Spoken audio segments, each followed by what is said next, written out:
Hello there, Raquel. Are you still not back home yet? Hello, Donna. No, sorry, I'm still not back home yet. But why do you ask? Was there something you needed from me? Oh, well, I just happened to be passing by your house, and I noticed that there weren't any lights on inside. But do you have any idea what time it is? Just what are you doing out this late? I see. I didn't know that you were going to be in the neighborhood. But I just got off work and now I'm doing some shopping for groceries. I shouldn't be that much longer. You mean that your job had you working so late? Please don't tell me that you left your little girl at home all by herself. No, nothing like that. I dropped her off at daycare and I already went to go and get her. The daycare closed about an hour ago, so I went to get Opal and then dropped her off at home. But it's good for me, since I'm having to buy more than usual, so the shopping is taking a bit longer than usual. I'll say. I mean, don't you know that it's already 7 o'clock? Someone Opal's age should have recently eaten dinner by now. Don't you know that? Well, I understand your concern, but John and I both work, so typically we just end up eating dinner late. Besides, I think there are plenty of families that don't have dinner till around this time, right? You do know that if you're eating late, then that means you're not going to go to sleep until late, right? And if you don't get to sleep early, then it's going to affect how you work. It's a vicious cycle. Well, I'm sure that no matter what happens, we'll probably end up finishing dinner around 8 tonight. So that will give us plenty of time to get ready for bed, settle down, and have a long sleep. I guess we just don't really worry as much about the precise timing of it like you all do. You really do have an excuse for every little thing, don't you? Finishing dinner at 8 at night is way too late. Well, I'm afraid that's the best we can do since John and I both have work. We usually just can't get home and have dinner ready any earlier. And there have even been some days where we don't eat until later. And keeping your job is that important to you? Do you really want to be in an office more than you want to be at home taking care of your family? I have no idea how you think your little girl is going to grow up okay without her mom at home. I'm really not worried about Opal at all, thank you very much. And I've talked to other couples where both parents work and we sound like we're doing pretty normal. In fact, there are a lot of families like that in my neighborhood, and they are all raising children quite well if I say so. Sure, it might look like they're doing a good job now, but what do you think those kids' futures are going to be like? You better take what I say seriously because I am talking from experience. I learned all about raising a kid while I was raising John. And it is my professional opinion that having both parents work means that the child will always have attitude problems. Donna, I really don't think that's the case here. Besides, I think it's just the norm that both parents work these days. Especially when college is expensive, us working is the only way to set aside money for Opal's future. So I think we kind of have to work in order to raise her right. There you go again, making all your pathetic little excuses. Are you really telling me that you think you know better about raising a child than I do? Just what evidence do you even have that both of you absolutely need to be working? Because to me, it sounds like you're making excuses and aren't ready to fully dedicate yourself to parenting. Okay, well, I appreciate your input, but I think I know what I need to do for my family, thank you. Besides, you do realize that the world has gotten more expensive since you were raising John, right? So I appreciate you sharing your expertise with me, but if I don't make adjustments for the world we live in now, it won't be of much use. So you're telling me that I'm just some batty old lady who has no idea what she's talking about at all then? I see how you think of me. Donna, that isn't even close to what I said at all. I'm just asking you to acknowledge that circumstances aren't what they were decades ago. Surely that isn't too much to agree on, right? And that's just your way of telling me that you don't care what I have to say because you're going to just do things your own way. Don't you realize that I'm trying to help you all because I care about my family too? I'm worried. Well, what is it exactly that you're so worried about, if I may? I'm talking about Opal, of course. Haven't you noticed how terrible she is at making friends? Not only that, but she is a spoiled, selfish little brat. Well, she just started at elementary school, so hopefully she learns a bit about sharing and making friends there. Well, the reason I'm worried is because I'm not sure if the problem is all Opal's. I mean, she must be learning to have that attitude from someone, and I think that someone might be you. And you should know just how embarrassed I am to have a granddaughter who acts that way. Raquel, are you there? I just wanted to let you know that I heard about the school's annual camping trip, and I want to come along. This way they can have more cars to help take the kids to the camping site. Oh, right, we saw a flyer about that. But we've actually never done anything like that before. Okay, well, Opal's in elementary school now, so I think you should let her do this. I mean, they do it every year, so the kids must really enjoy it. Besides, what else can you do to get the kids and parents all doing something fun together like that? Right, but I thought that it was really just more for the kids, no? In fact, it's exactly that part of it that worries me so much. Oh, it's fine. They also have 3 or 4 parents up there to keep an eye on everything. There's nothing to worry about. But I heard that this year they're going to put the kids up in some kind of cabin they have up there. So I don't think the parents are really needed anyways. And since Opal is old enough to participate this year, you should totally let her. I know, but I just don't know about it. I mean, what if she starts crying up there because she misses me or John? I just don't know if I'm ready to trust my child with someone in the mountains overnight. She doesn't even have any older siblings to watch over her. I know, but this is for the kids, her classmates. She'll have plenty of fun and nothing's going to happen at all. I really think that you're overthinking all of this, Raquel. But you can't really say that there's no danger at all, right?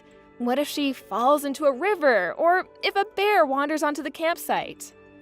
Oh, don't you worry about that. This is a large campsite, and they have all kinds of safety measures in place for those kinds of things. Besides, the streams around there are just that, streams. I doubt the water would even go up to Opal's knees. And it's not like there aren't going to be any adults there. People are still going to be keeping an eye on the kids and all that. Basically, as long as the kids follow the rules of the campsite, there really isn't anything bad that should happen to them at all. So I really don't think you need to worry this much. So you're sure that the campsite and the parents are really strict about keeping an eye on the kids? And it really is a popular event for the children at Opal's school? Raquel, this is an event that the school has been putting on for over 10 years now. Obviously, there's some risk of danger, but it's going to be a good experience for the children. I mean, this is about more than just giving them good memories of summer break. Opal could learn some valuable life lessons in something like this. Besides, sooner or later, you're going to have to accept the fact that you're going to have to let your daughter out in the world to make her own decisions. I know. And you're right, this could be a really good chance for her. But I guess I'm just a little jealous that we haven't done anything like this as a family. I know, but I know some people from the school who run this. You know, John's school used to do something similar, but could never go because I was too busy taking care of the house. I also wish that I could have gone along with him, though. I'm sure it would have been fun for both of us. You might be right about that, Donna. But anyways, we've already talked about how much trouble Opal has been having socializing, so I really think you should think about letting her go on this. Besides, I'll be there, so it's not like you won't know anyone there. I promise to take good care of her, okay? I'm just curious, is that why you're volunteering for this in the first place? Well, in many ways, I just wanted to make sure my granddaughter grows up well. Oh man, that camp is so fun. Although I have to say I'm not sure I would do that again if they make the adults stay in a tent again. My old body just can't take sleeping in something like that. Well, I'm glad that everything ended well. Anytime I was worried about Opal, I was able to calm myself down telling myself that you were there. So, thank you so much for going and being there for her, Donna. Well, I'm afraid that's it, just as I suspected, and that Opal really is much more shy than her classmates. It was clear that all the other children there were much better behaved and that their parents were raising them right. And yet, Opal couldn't even bring herself to make eye contact with the other campers. It's basically confirmed all my worries about you and John having to work. I see. But surely Opal came out of her shell a little bit, right? You would like to think that, wouldn't you? Well, anyways, I'm just glad that it sounds like there weren't any incidents and that everyone was safe. That's not quite true, actually. You see, I'm still busy disciplining Opal for her attitude. In fact, she's the only one still at the campsite now. Excuse me? Just what do you mean by that, Donna? Well, I mean that no one else there was willing to put Opal in her place. It was all up to me, and I even had to put my hands on her a couple of times. Wait, I'm confused. You're telling me that Opal is still at the campsite? But she's here at home with me. I'm sorry, but that just simply can't be. Well, I don't know what to say. I was talking to her and she said she got a ride home with a different friend, so... What are you talking about? When in the world did she manage to sneak into someone else's care? Donna, are you sure that you didn't mix up Opal with another child there at the camp or something? Of course not. Just how stupid do you think I am? I watched her go into the camp toilet with my own eyes. Right. Well, I am sitting here looking at Opal with my own eyes. So I think there must have been some mistake made somewhere. You didn't trap someone in the bathroom and leave them up there all alone, did you? I don't know. I don't know anymore. Well, I wouldn't bother coming home without checking into that first. I mean, the sun is going to be setting soon. If you really did leave someone all alone in the bathroom, then you need to go and get that fixed right now. Donna, are you there? I finally figured out who it was that didn't come back from camp today. So you mean that there really was someone left up there in the mountains? That's right. It was Opal's cousin, Cindy. She was the only little girl who didn't make it home after everyone else did from camping. But I don't get it. She was in the exact same clothes that I had seen Opal wear earlier. Well, apparently there was some kind of accident and Cindy's clothes ended up getting dirty, so Opal lent her an outfit to put on before they all went home. And since Cindy is only a year older than Opal, that might look quite similar. I mean, they're basically the same height and are related. I don't believe this. This is really bad. I have to get back to the campsite right now. So you feel the need to go up and get the person you abandoned up there only after you realize that it wasn't Opal? Because I would think most people would be worried about the person no matter who they were. Well, yeah, sure. But Cindy isn't even my grandchild like Opal is. If Cindy's family knows it was me, then they are going to get really, really upset. This could really get bad for me. I have to go and find Cindy right now. Well, I already called the campsite and asked them to keep an eye out for a missing little girl. But I still haven't heard back from them, so I guess that means they haven't found anyone yet. You mean that they still haven't found Cindy? But how can that be? It's not like the campsite was even that big. Well, apparently the staff are all worried that she might have been taken away by the river. Apparently there was a lot of rain earlier and it raised the water levels quite a bit, so that's where their minds are. But that can't be right. Cindy was only in 3rd grade. You don't really think that she would happen to wander to the river in the pitch dark, do you? I mean, even if she did, surely she's just waiting downstream or something, right? Well, I would think, were that the case, that someone would have found her there already. Besides, it's not like being a 3rd grader really means much in maturity in the grand scheme of things. You left a little girl alone in the woods. Who knows what she might have done from fear? What do you mean? You can't really be trying to put this on me, right? I didn't do anything bad at all. It was Cindy. She shouldn't have been in Opal's clothes. No, I'm pretty sure that this is all your fault. And when I was asked by Cindy's parents about if I had any idea where she was, I was really conflicted about what to tell them. But in the end, I knew that I just had to tell them the truth.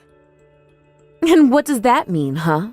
I just told the truth about what had happened. Now they're going back up to the campsite to look for their daughter. If I were you, I would be asking a higher power to make sure they find her safely. Hello, Donna. I'm just messaging to let you know that they found Cindy. They did? Are you sure? Oh, thank goodness. That is amazing news. Cindy's family ended up bringing a bunch of people up into the mountains to look for her, you know. Even some local hunters joined in and offered the services of their bloodhounds. Not only that, but apparently the police and rescue teams were up there too. If they didn't find her with all those people, then I'm not sure they ever would have been able to. Well, what about Cindy? Was she okay? Was she even alive? She was alive, yes, and more or less uninjured. But just in case, they took her to the hospital to be examined. But there were no obvious large injuries or anything. That's a relief to hear. And of course, everyone blamed you for the whole thing.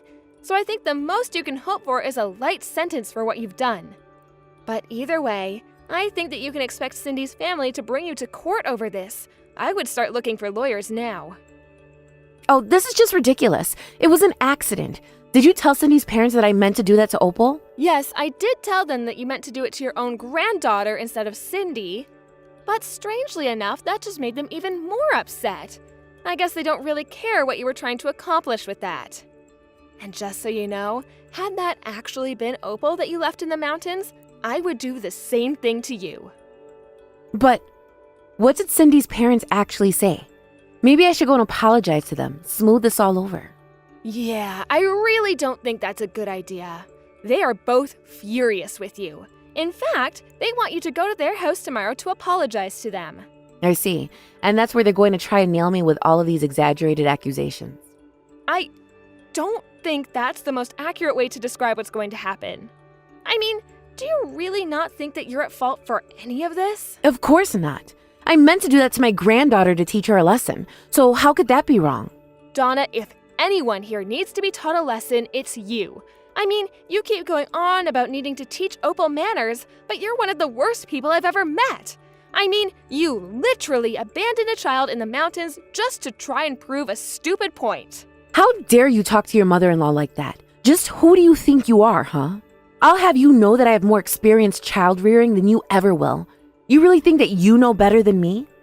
I think that you stopped actually learning anything new a few decades ago and just started assuming that what worked for your generation applies to all of them. Basically, your ideas are just outdated. You can try and justify your actions all you want, but I can't think of anyone who would buy them. In fact, you're probably going to save yourself a lot of trouble by just keeping your mouth shut. How dare you talk to me like this? Don't you realize how terribly rude you're being? Sorry, but I don't really feel like censoring myself to make you feel better. In fact, you're lucky that I'm not saying what's really on my mind. If Opal wasn't sleeping, I would be screaming at you like I really want to. But I guess I'll just have to satisfy myself by telling our family about what you did to Opal. You wouldn't really do that to me, would you? You know, the fact that you don't want this getting out says basically all that I need to know. But yes, I am going to tell everyone. And I doubt that many people are going to want to hang around you after they learn what you put Cindy and her poor family through. I'll be totally ostracized from my family for something that wasn't even my fault. Wow, you really are just delusional if that's actually how you think. But it's the truth. You're all trying to set me up, aren't you? This is all so that you can pin the blame for this on me. What in the world are you talking about now, Donna? I mean that you never wanted me to straighten out Opal, even though I told you I knew the best way how. You have to know that everything I did was for her sake, but I understand that maybe I overdid it, and I'm sorry. Please don't do this to me. So now you're sorry. Where did this come from? Well, you said that you were going to tell everyone what I did, so I just want you to know that I realized what I did was wrong. Now I'm forgiven, right? No, I don't care what you say. I am still going to tell everyone. As for the lawsuit, that is entirely between you and Cindy's family. So anyways, like I suggested earlier, you might want to look into getting a lawyer. But why? Why would I need to get one? They're not really going to sue me over a little mistake like this, right? Donna, the only person you are trying to fool at this point is yourself. But you really need to take responsibility for your actions. I mean, do you really expect Cindy's parents to just let you go after what you did to their daughter? But this can't be happening. I can't really be getting sued, right? Yes, you are. You just need to accept that and get over it. Not only are they going to sue you for damages, they're going to sue you for all the money that went into searching for Cindy. This is not going to be a small amount of money, okay? But I don't even have that much in savings. What am I supposed to do? I'm just a poor old woman. They wouldn't really do this to me, would they? I don't know why you keep asking me about a lawsuit that is going to come from other people. In fact, I think that this conversation is over. I have told you all that you need to know. Whether or not you choose to accept what I say is up to you. But either way, you are going to have to deal with the fallout of this, okay? And it is not going to be fun. And quite frankly, I think you deserve every punishment that is about to come your way. After that, Donna showed up to Cindy's parents' house the next day. I told her that they threatened to call the police if she didn't, so there was no point in trying to run. At the house, Cindy's parents really laid into Donna and she could do nothing but cry into her hands. They made it clear that they didn't care at all that Donna meant to do what she did to Cindy to Opal instead. That only made them more upset that Donna would do that to anyone's child. They brought her to court and it was over quite quickly. Donna had to pay a huge amount in legal fees and ended up losing all of her savings and assets. Then my husband and I told her that we never wanted her in our lives again. In fact, most of our family cut her off. Obviously, this wasn't how we wanted things to go. But ever since Donna stopped coming around, Opal has seemed to be in a much better mood. Her and Cindy have even started hanging out more because Opal was nice enough to share her clothes with her. As her mother, it makes me really proud to see Opal coming out of her shell on her own terms. I knew that given enough time and socialization that she could do it. I almost wish we still talked to Donna just so that I could demonstrate exactly how wrong she was. Thank you for watching. If you like this video, please give it a thumbs up and don't forget to subscribe to see more content like this.